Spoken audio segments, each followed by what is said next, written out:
बहुत से लोगों को अब गोवा जाने का मन करेगा ना। गोवा गोवा बहुत घूमने का आप लोग को मन करता है जाना अब गोवा। और दुख की बात तो यार ये है कि आधे ज्यादा लोगों ने ये पूरा वीडियो देखा भी नहीं होगा, ठीक है, और उनको इंटरेस्ट भी नहीं है। और क्यों इंटरेस्ट नहीं है? क्योंकि इसमें कुछ मसाला नहीं है ना यार। हेलो फ्रेंड्स, आप सभी का स्वागत है हमारे सेगमेंट में जिसका नाम है द सस्टेन शॉट्स। और आज हम लोग बेसिकली बात करने वाले हैं यार गोवा के मौलम नेशनल पार्क के बारे में, और साथ ही में बात करेंगे भगवान महावीर सेंचुरी के बारे में। जानेंगे कि आखिर वहाँ पर ऐसा क्या हो रहा है जिसके कारण वहाँ की जो वाइल्ड लाइफ है, वहाँ का जो इन्वायरमेंट है, वहाँ के जो लोग हैं वो सब खतरे में हैं, ठीक है। जानेंगे वहाँ के जो लोकल लोग हैं, गोवा के जो लोकल लोग हैं वो कौन कौन से ऐसे स्टेप्स उठा रहे हैं इसके खिलाफ। और साथ ही में जानेंगे कि आप जो ये वीडियो देख रहे हो, आप क्या ऐसा एक्शन ले सकते हो जिससे आप बहुत बड़ी एक एनवायरमेंटल लॉस को होने से बचा सकते हो। तो आज इसी के बारे में डिस्कशन करेंगे यार। तो चलो यार स्टार्ट करते हैं।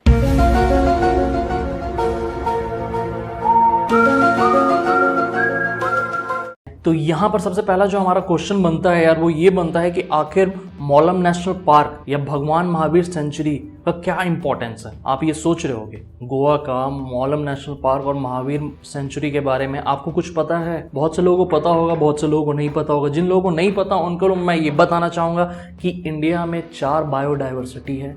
उसमें से एक जो बायोडाइवर्सिटी है वो वेस्टर्न घाट्स।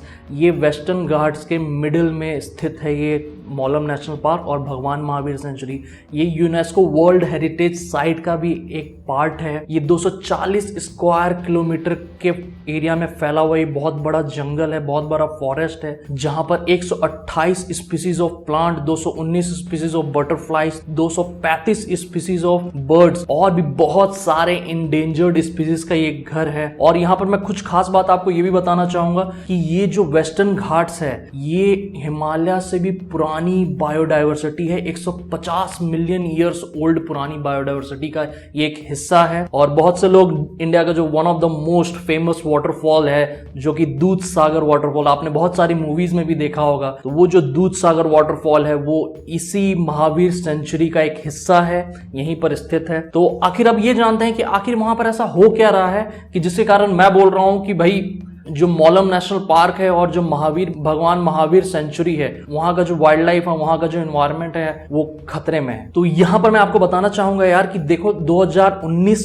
के दिसंबर महीने में यहां पर 3 प्रोजेक्ट्स पे साइन किया गया, जो कि पहला था रेलवे लाइन। रेलवे लाइन पहले से ही वहां पर है लेकिन उस रेलवे ट्रैक को डबल किया जा रहा है, यानी एक railway line, single railway line जाती है, उसको डबल करने का वहां पर प्रोजेक्ट चलाया जा रहा है। दूसरा जो प्रोजेक्ट है वो हाईवे प्रोजेक्ट है, यानी कि वहां का जो NH4A जो हाईवे है उसको 4 लेन बनाया जा रहा है। तीसरा है ट्रांसमिशन लाइन बनाई जा रही है, 400 kV ट्रांसमिशन लाइन वहां पर पूरी बिछाई जा रही है। अब यहां पर आप सोच रहे होगे कि यार डेवलपमेंट ही तो हो रहा है कि नहीं? अच्छी बात है, रोड चौड़ी की जा रही है, ट्रैक डबल ट्रैक बनाया जा रहा है, लेकिन यहां पर मैं आपको बताना चाहूंगा कि जो इंटेंशन है ना इसका वो सही नहीं है। और यहाँ पर सिर्फ ऐसा नहीं है कि इंटेंशन, यहाँ की जो लोग हैं उनको भी इससे बहुत दिक्कतों का सामना करना पड़ेगा। देखते रहो वीडियो, बहुत कुछ पता चलेगा। अब पंगा क्या है ये समझते हैं। एक्चुअली पंगा ये है यार कि ये जो तीनों प्रोजेक्ट है इनका जो इम्प्लीमेंटेशन होगा वो पूरा इस वेस्टर्न घाट के इस मौलम नेशनल पार्क और भगवान महावीर सेंचुरी से होके गुजरेगा। और जैसा कि मैंने आपको ये बताया कि एक प्रोटेक्टेड एरिया है जो कि मेनली फोकस यहाँ के जो वाइल्ड लाइफ है, यहाँ का जो एनवायरमेंट है, इससे बहुत बड़ा बेनिफिट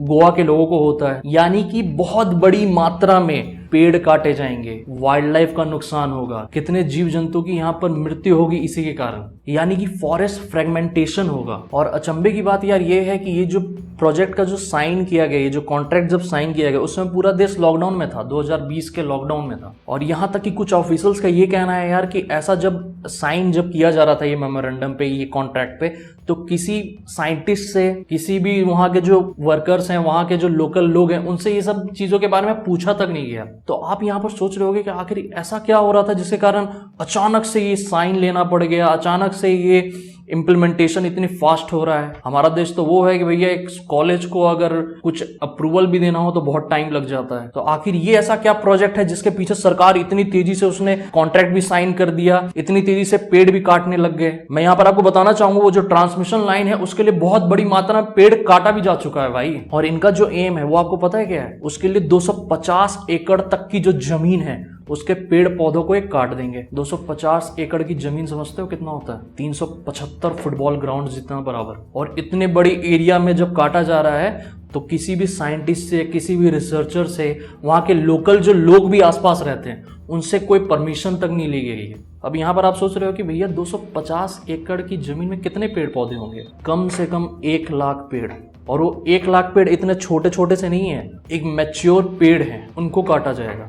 और जब बात करेगी इस गोवा सरकार की, तो गोवा सरकार बोलती है कि भैया ये जो पेड़ काटे जाएंगे ये 1 लाख पेड़ नहीं है, ये कुछ 13,000 पेड़ हैं, जिसका कंपनसेशन भी हम लोग करेंगे। और ये कंपनसेशन कहाँ करेंगे? कर्नाटका में। ये तो वही बात होगी भैया कि तुम इधर किसी का घर उजाड़ रहे हो और बोल रहे हो कि जाओ भैया नए सिरे से वहां पर घर बसा लो। देखो ये जो लोग बोलते हैं ना कि हाँ मैं यहाँ से पेड़ काट रहा हूँ और यहाँ पर इसका कंपनसेशन किया जाएगा, वो कभी नहीं हो सकता भाई। एक जो अच्छा खासा पेड़ है उसको तुम काट दे रहे हो और फिर से एक नया पेड़ उगा रहे हो। कहाँ ये कौन दिमाग लड़ा रहा है? मेरे को तो ये समझ नहीं आ रहा है। आप ही सोचो यार कि एक जो 5 साल का बच्चा है वो क्या एक 30 साल वाले जो एक अडल्ट है उसका काम कर सकता है? नहीं कर सकता ना भाई। सारे अपने अपने तरीके से काम करते हैं।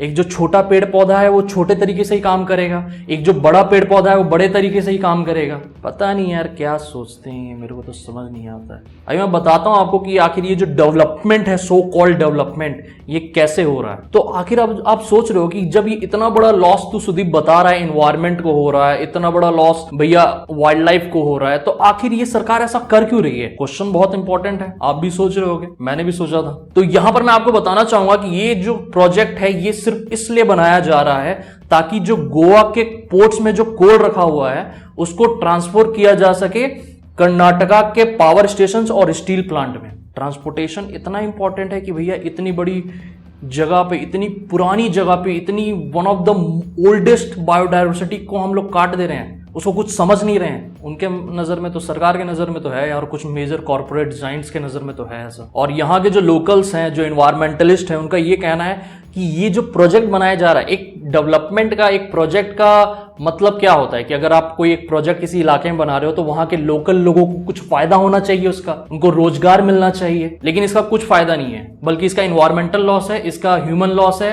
और वाइल्ड लाइफ का तो मैं बता ही रहा हूं आपको। बहुत सारे जानवर, जीव जंतुओं का घर छीन रहा है यहाँ पर। ये है डेवलपमेंट। और वहां के जो लोकल्स हैं वो तो बहुत बड़े बड़े आरोप लगा रहे हैं सरकार के ऊपर कि भैया सरकार जो है वो गोवा को कोल हब में कन्वर्ट करना चाहती है। अब गोवा को कोल हब में कन्वर्ट करोगे तो यार जो गोवा की जो ब्यूटी है वो कहाँ बचेगी भाई? क्योंकि चाइना के बाद जो कोल इंपोर्टर है वो सबसे बड़ा इंडिया है। चाइना फर्स्ट नंबर पे आता है, इंडिया सेकंड नंबर पे आता है। अब आप सोच रहे हो कि भैया इंडिया में भी तो कोल होता है, तो वहां से क्यों इंपोर्ट कर रहे हैं, है कि नहीं? ये भी क्वेश्चन आपके मन में उठ रहा होगा। इंडिया में, झारखंड में कोल का बहुत बड़ा मतलब बोला जाता है कि बहुत बड़ा इंडस्ट्री है कोल का, कोल माइनिंग का। तो आखिर वहां से कोल ना लेकर ऑस्ट्रेलिया और इंडोनेशिया से कोल क्यों इंपोर्ट करती है इंडिया? इसका सिंपल सा रीजन है यार, क्योंकि जो ऑस्ट्रेलिया और इंडोनेशिया का जो कोल है वो ज्यादा क्लीन रहता है as compare to Indian coal. और पंगा ये है ना यार कि मतलब ऐसा नहीं है कि कर्नाटका के, जैसे कि मैंने आपको बताया कि कर्नाटका के जो पावर स्टेशन और स्टील प्लांट के लिए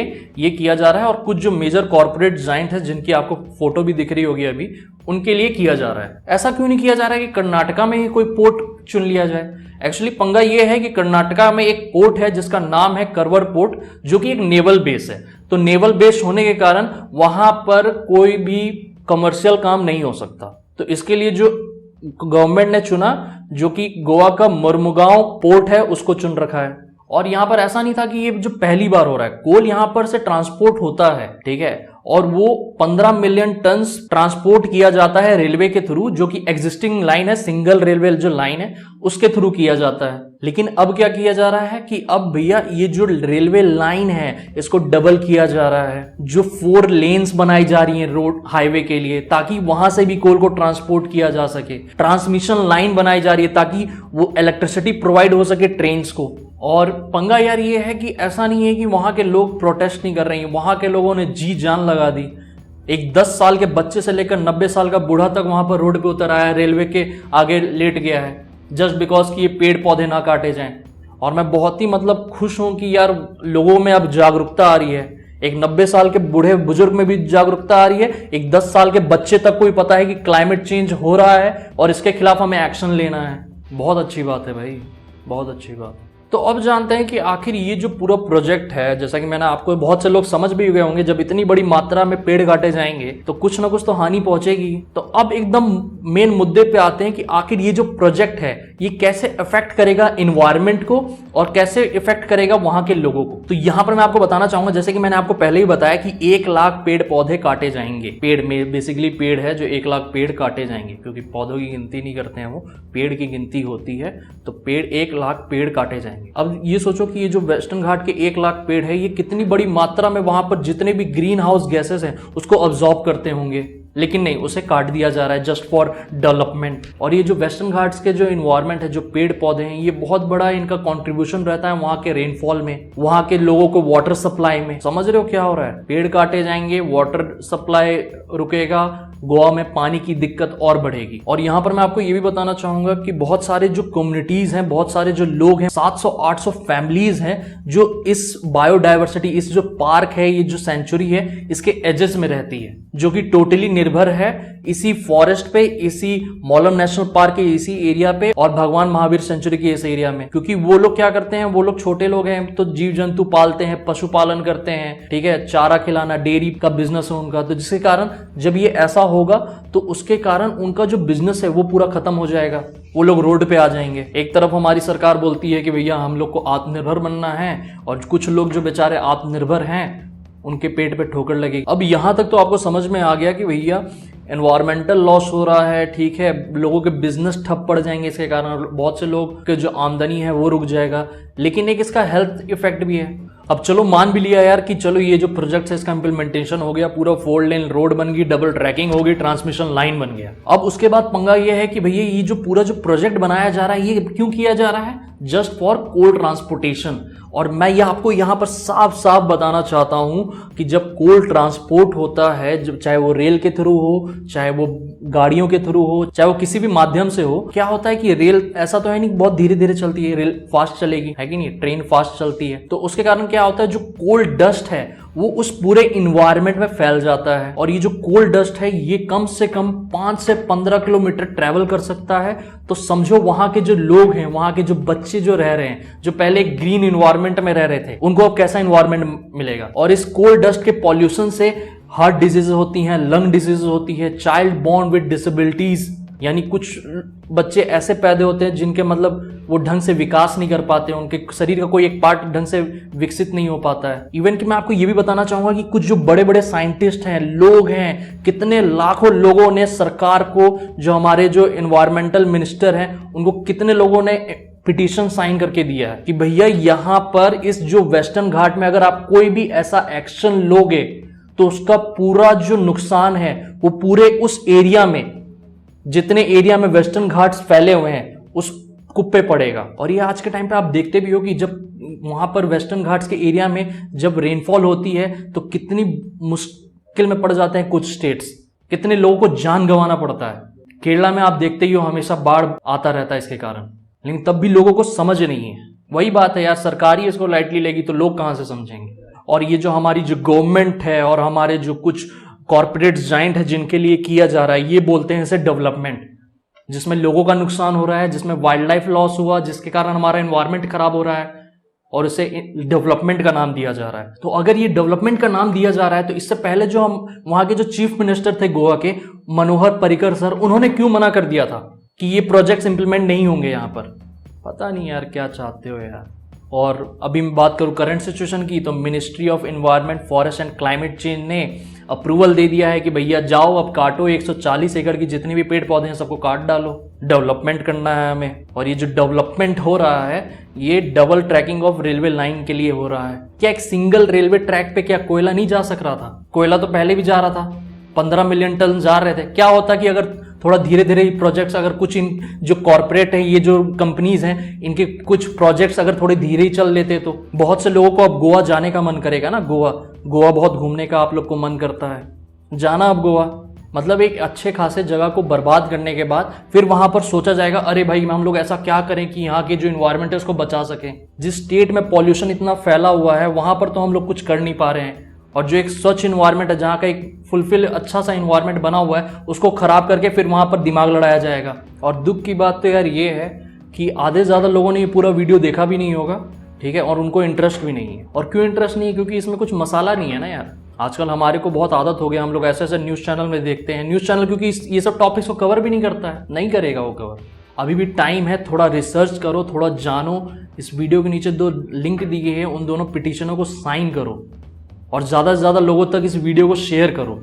वीडियो देखने के बाद एक्शन ना लेना तो फिर वीडियो देखने का फ़ायदा क्या है भाई। और यहाँ पर मैं आपको ये भी एक बात बताना चाहूँगा कि ऐसा सिर्फ गोवा में ही नहीं हो रहा है। इंडिया के टोटल 13 अलग अलग जगहों में ऐसे प्रोजेक्ट्स इंप्लीमेंट किए जा रहे हैं जहां पर इन्वायरमेंट को कुछ समझा ही नहीं जा रहा है, और ये प्रोजेक्ट्स इंप्लीमेंट हो रहे हैं और इसका हर्जाना आपको भुगतना पड़ेगा। क्योंकि जब लोग ही सजग नहीं रहेंगे तो सरकार फिर कहां से कुछ एक्शन लेगी। आज के टाइम पे लोगों को आवाज उठाना है, तभी तो जाके कुछ कर पाओगे यार, तभी तो इन्वायरमेंट को बचा पाओगे। यहाँ पर मैंने आपको सारी जानकारी दे दी है, तो मैंने बता दिया है क्या वहां का सीन चल रहा है, क्या अभी करंट सिनेरियो है। आप भी सोशली एक्टिव रहें, इसके बारे में बोलें, इस वीडियो को शेयर करें, लोगों तक ये लिंक पहुंचाओ यार।